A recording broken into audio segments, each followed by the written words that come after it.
I missed Thanksgiving dinner because I was stuck in the hospital, and not a single person in my family called or texted to check if I was even alive.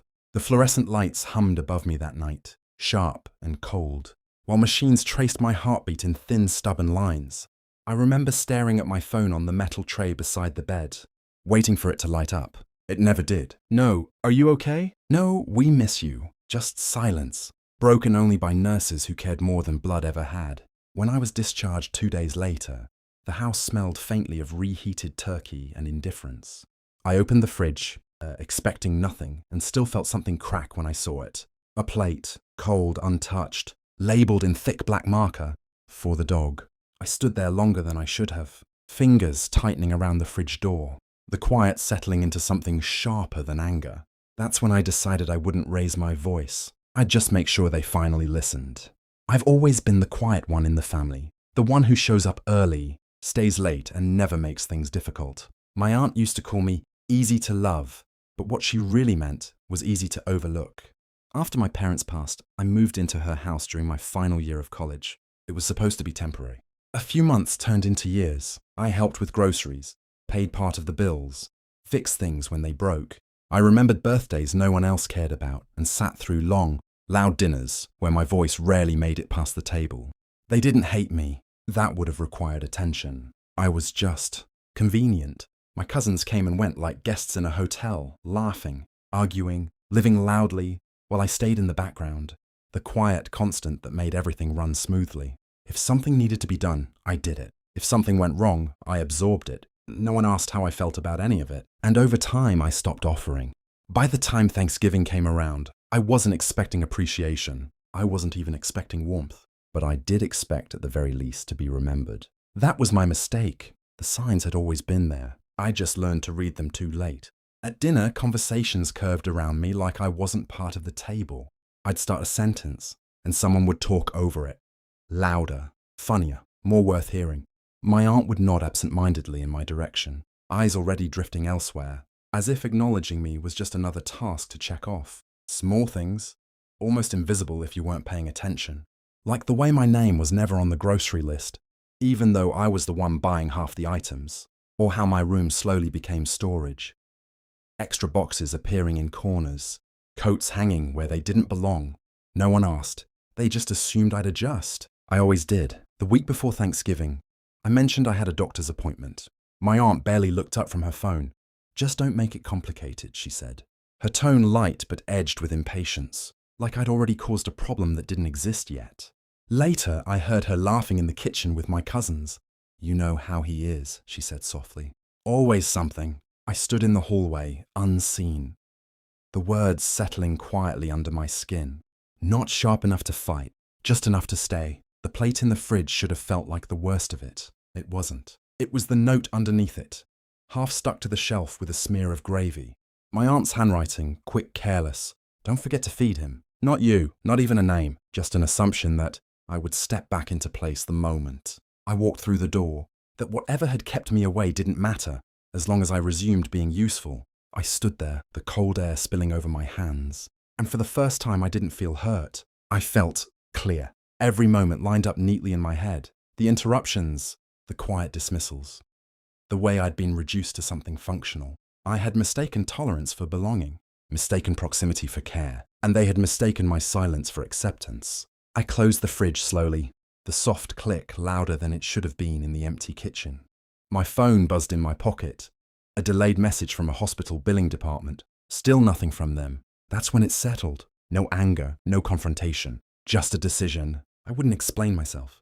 I wouldn't argue. I would simply remove everything they had quietly come to depend on, and let the silence I'd lived in finally belong to them. I didn't act right away. That would have been emotional, and they would have dismissed it just as easily. Instead, I made a list. Over the next few days, I moved through the house the same way I always had. Quiet. Reliable, invisible. I fixed the loose cabinet hinge in the kitchen, paid the electricity bill before the due date, refilled the pantry. No one noticed anything different. That was the point. But at night, in my room, the one slowly turning into storage, I started untangling everything. The lease was in my name. My aunt had added herself later for convenience. But the original contract, the utilities, the service accounts, they were all tied to me. Years ago, when she said, "It's easier if you handle these things," I'd agreed without thinking. I kept every document, every receipt, neatly filed. It turned out being overlooked had its advantages. I spoke to the property manager, calm and precise. Reviewed the terms. There were no complications, just formalities. A transfer here, a cancellation there. Perfectly legal, perfectly clean. Then I opened a new account, redirected payments, and scheduled everything to end. Quietly. No warnings, no arguments, just absence.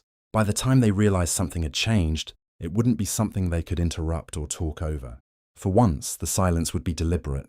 I chose a morning when the house was empty. No goodbyes, no announcements. Just the soft rhythm of things ending. I packed only what was mine. Clothes, documents. The small things no one ever noticed unless they were missing. I wiped down the surfaces I'd used, left my key on the counter, and took one last look at the room that had never fully been mine to begin with. Then I stepped out and closed the door behind me. The rest unfolded exactly as planned. By noon, the internet went out. By evening, the electricity followed. Automatic cancellations. Nothing dramatic, just systems doing what they were told. The grocery deliveries stopped arriving.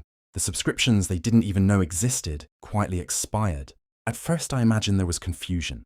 Reset rotors, flipped switches, checked apps. Then the calls started. Not to me, to companies, to each other. Voices rising, overlapping, searching for someone to fix it, like they always had.